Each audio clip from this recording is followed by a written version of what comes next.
second question you asked was about whether we've seen things like this internationally. And I was actually thinking as I was preparing that was a really good question. So I did a bit of a scan of the literature to see what kind of research we have about ballot length and how that affects individuals and how that affects voters.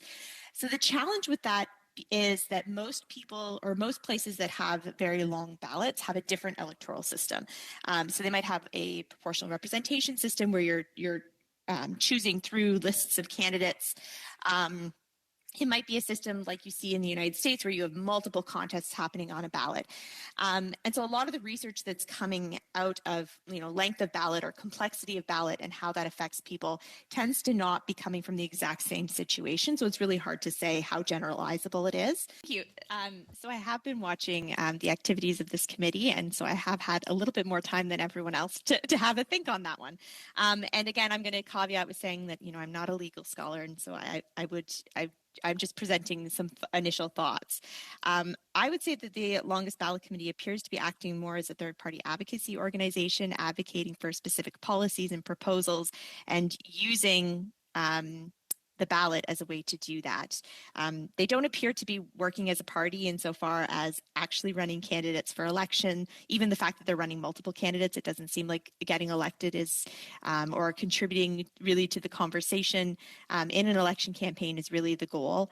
That being said, I think I would leave to the legal scholars whether they meet either of those two thresholds and thus should be treated as such. Hey, if you present someone 10 different papers and ask them to sign 10 different times, and then after the fact, the name of a candidate appears at the top of that form, and the form is altered after the signatures have been collected, then that raises questions, is it not, about the validity of that candidate and whether there was compliance with the Canada Elections Act. It certainly does, but I'm not aware of any evidence to that effect. Elections Canada was actually verifying that the act was being complied with?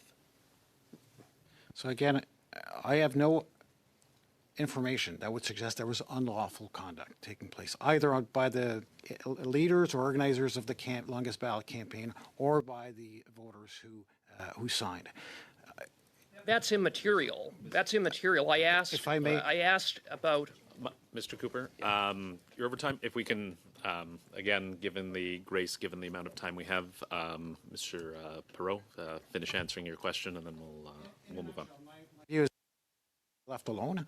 Until we have reasons to suspect their behavior, we shouldn't bother them with questions that put into question the authenticity of their behavior. There needs to be something to start with.